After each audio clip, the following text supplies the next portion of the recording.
छत्रपती शिवाजी महाराज की जय। जय भवानी जय शिवाजी। जय जय जय जय भवानी। जय जय जय जय शिवाजी। मित्रांनो, ह्या घोषणा देऊनच आपण छत्रपती शिवाजी महाराजांचा त्या शब्दांमध्येच त्यांचा जल्लोष करायचा का? शब्दांमध्येच आपण त्यांचा सत्कार करायचा काय? त्यांचा मान सन्मान ठेवायचा आहे का? छोटासा क्लिप आपण बघू, कसला व्हिडिओ क्लिप, आणि नंतर याच्यावरती चर्चा करू. पहा जरा तो व्हिडिओ क्लिप पहा. की देशाचे प्रधानमंत्री माननीय नरेंद्र मोदीजी यांनी छत्रपती शिवाजी महाराजांचे 12 किल्ले. मित्रांनो, तुम्हाला काय वाटते? नरेंद्र मोदीजींनी फक्त शब्दातच नव्हे तर कृतीमधून छत्रपती शिवाजी महाराजांचा जो आदरातिथ्य केला, सन्मान केला, हा तुम्हाला आवडला का? हा तुम्हाला भावला का? आपले विचार कमेंट बॉक्समध्ये मांडा, लिहा, म्हणजे आपली चर्चा पूर्ण होईल. आणि हा व्हिडिओ नक्की पहा आणि पूर्ण पहा. मित्रांनो, तुम्हाला काय वाटते हे आपले विचार कमेंट बॉक्समध्ये मांडा. माझा व्हिडिओ शेअर करा, लाईक करा, सबस्क्राईब करायला विसरू नका आणि बेल आयकॉन दाबायला विसरू नका. वास्तवावर बोलू काहीतरी या माझ्या शृंखलेला सबस्क्राईब करा, बेल आयकॉन दाबा, माझे विचार पडसे लाईक करा, आपले विचार कमेंट बॉक्समध्ये मांडा. तुर्तास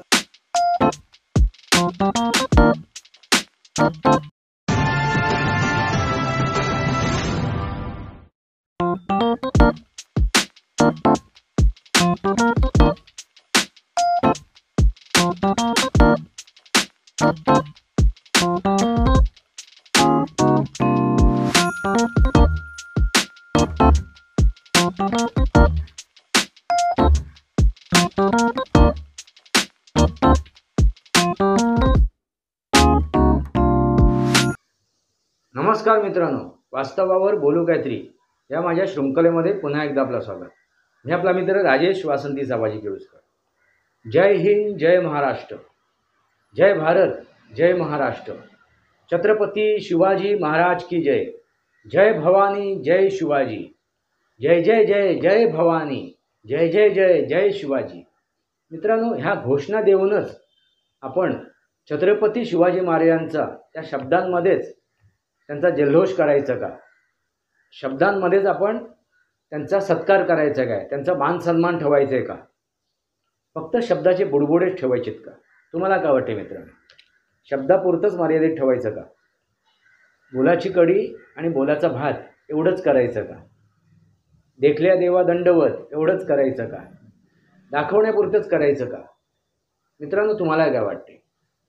मित्रांनो, छत्रपती शिवाजी महाराज ह्या महाराष्ट्राचे नव्हे तर भारताचे, ह्या देशाचे काय आहेत? आराध्य दैवत आहेत. आणि ह्या आराध्य दैवताचा मान सन्मान हा ठेवणं गरजेचं आहे, तो राखणं गरजेचं आहे, त्यांचं आदरातिथ्य करणं गरजेचं आहे. त्यांच्या शब्दाला, त्यांच्या इतिहासाला एक सन्मान देणं गरजेचं आहे. आणि हा सन्मान खुद्द नरेंद्र मोदीजी, आपल्या भारताचे पंतप्रधान, या देशाचे पंतप्रधान, ह्या राष्ट्राचे पंतप्रधान नरेंद्र मोदीजी यांनी दिलेला आहे. आणि तो फक्त शब्दात नव्हे तर कृतीमधून तो सन्मान केलेला आहे, तो आदर केलेला आहे. मित्रांनो, तो आदर काय आहे? तो आता नुकतंच छत्रपती शिवाजी महाराजांचे 12 किल्ले निवडण्यात आले. आणि तेही कोणत्या संदर्भात?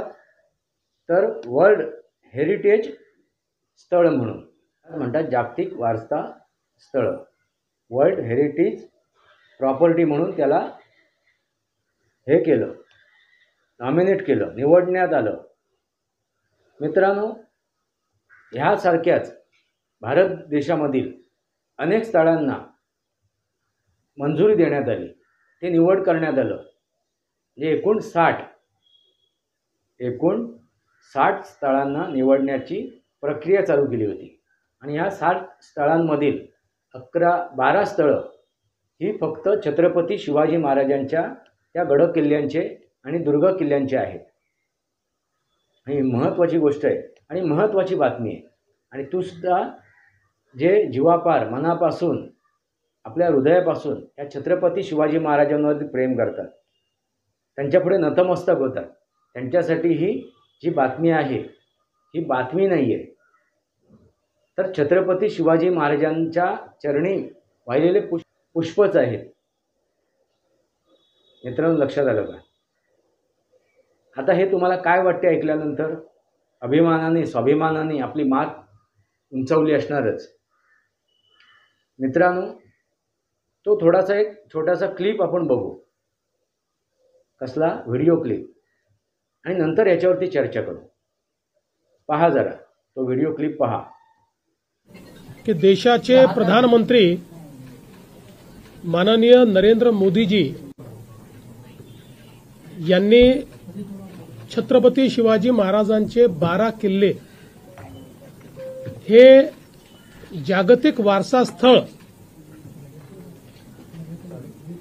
म्हणजे वर्ल्ड हेरिटेज साईट घोषित करण्याकरता नॉमिनेट केले होते. खरं म्हणजे माननीय प्रधानमंत्री महोदयांकडे देशभरातनं. मित्रांनो, पाहिलत का? ऐकलत का? ह्या पूर्ण व्हिडिओची लिंक मी डिस्क्रिप्शन बॉक्समध्ये टाकलेली आहे, तो तुम्ही जाऊन पाहू शकता. थोडक्यात तुमच्या लक्षात आलंच असेल देवेंद्र फडणवीस काय सांगतायत, काय महाराष्ट्राच्या जनतेला सांगतायत, काय बातमी देत आहेत. मित्रांनो, 60 स्थळांपैकी 12 स्थळं ही छत्रपती शिवाजी महाराजांचीच आहेत आणि ते सुद्धा त्यांचे दुर्ग आणि गड किल्ले. ह्या दुर्ग आणि गड किल्ल्यांमधील 11 जी स्थळं आहेत ही महाराष्ट्रातील आहेत. त्याच्यामध्ये सिंधुदुर्ग किल्ला आला, म्हणजे दुर्ग आला, रायगड आला, शिवनेर आला, वगैरे वगैरे. आणि त्याबरोबर 11वा जो आहे किल्ला तो आहे कर्नाटकमधला, तो आहे जिंजी किल्ला. मित्रांनो, ह्यापूर्वीसुद्धा नरेंद्र मोदीजींनी छत्रपती शिवाजी महाराजांना एक मान सन्मान दिला होता. त्यांना मान सन्मान दिला होता. तो कशा स्वरूपात? तर नेव्हीच्या त्या झेंड्यावरती, त्या ध्वजावरती छत्रपती शिवाजी महाराजांचं ते मुद्रा, त्या मुद्रेला त्या झेंडेवरती, त्या ध्वजावरती स्थान मिळवून दिलं होतं. म्हणजे फक्त बोलण्यासाठी नव्हे, फक्त सांगण्यासाठीच नव्हे, बोलाची गडी आणि बोलाचा भातच नव्हे, तर वास्तवात ती कृती केली होती. आणि या कृतीमधूनच नरेंद्र मोदीजींचं कार्य आपल्याला दिसून येते. ते फक्त बोलत नाहीत, ते फक्त येऊन दिवस रात्र येऊन त्या आपल्या वृत्तवाहिनी संस्थांना आपल्या मुलाखती देत नाहीत, त्या फक्त प्रेस कॉन्फरन्स करत नाहीत, पत्रकार परिषदेत देत बसत नाहीत, तर कृतीमध्ये कामं करत आहेत. आता जगभर फिरून जो मान सन्मान नरेंद्र मोदीजींनी मिळवला आहे, या देशाला मिळवून दिला आहे, तो द्वितीय आहे, अद्वितीय आहे. तो कसा आहे? अद्वितीय आहे. मित्रांनो, छत्रपती महाराजांचा हा मान सन्मान प्रत्येक मराठी माणसाच्या मनात अगदी कोरला जाईल. मित्रांनो, हीच एक महत्त्वाची गोष्ट आहे. फक्त बोलाची कडी आणि बोलाचा भात नव्हे, सांगण्यासाठीच फक्त जय हिंद जय महाराष्ट्र, फक्त शिवसेना म्हणून नाव लावलं त्या पक्षाला, म्हणून ती छत्रपती शिवाजी महाराजांनीच्या विचारांनी प्रेरित झालेली संघटना आहे असं आपण म्हणू शकत नाही. त्यासाठी कृती करावी लागते, ते कार्य करावं लागते. मित्रांनो, तुम्हाला काय वाटते? ही जे काय कृती, हे जे काय कार्य, हा जो काय निर्णय नरेंद्र मोदीजींनी घेतला तो तुम्हाला पटला का? तो व्हिडिओ पहा, त्याच्या मागचा उद्देश काय आहे. आता जागतिक लेवलला त्याला मान सन्मान मिळणार आहे आणि जागतिक लेवलला त्याची माहिती पोचणार आहे. या किल्ल्यांची माहिती, ह्या किल्ल्यांचं महत्त्व, छत्रपती शिवाजी महाराजांचं महत्त्व, त्यांनी कसं काय ते स्वराज्य स्थापन केलं, कसं काय स्वराज्य घडवलं, हिंदवी स्वराज्य ही श्रीची इच्छा, आणि अटकपासून कटकपर्यंत ते साम्राज्य कसं घडवलं, हे मराठा साम्राज्य कसं उभं केलं आणि राज्य केलं, आक्रांता लुटारू त्यांचा कसा काय पराभव केला, कसा काय त्यांच्यावरती विजय मिळवला. ह्या सर्व गोष्टी हळूहळू या माध्यमातून पुढे येतील. म्हणजे थोडक्यात छत्रपतींचा वास्तविक इतिहास जगाला कळेल. छत्रपती शिवाजी महाराजांची वास्तविक ओळख, वस्तुतः ओळख ही जगासमोर येईल. ह्या भारताचा जो इतिहास दाबला गेला, भारताच्या इतिहासाला ज्या चुकीच्या प्रकारे मांडण्यात आलं, चुकीच्या प्रकारे सादर करण्यात आलं, त्याच्यामुळे भारताची जी अतोनात जी हानी झालेली आहे, भावी पिढीची जी अतोनात हानी होणार होती, ती टाळण्यासाठी या पूर्वीची ज्या म्हणजे माझ्यापर्यंत जो इतिहास मी ऐकला आहे, त्या इतिहासामध्ये भारताचा इतिहास नव्हता, मोगलांचा इतिहास होता, इंग्रजांचा इतिहास होता.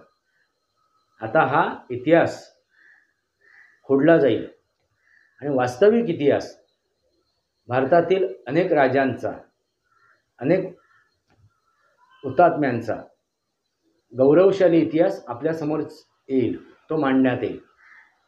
ही एक सुरुवात आहे मित्रांनो, ही एक सुरुवात आहे. छत्रपती शिवाजी महाराजांची ओळख करून देण्याची एक सुरुवात आहे.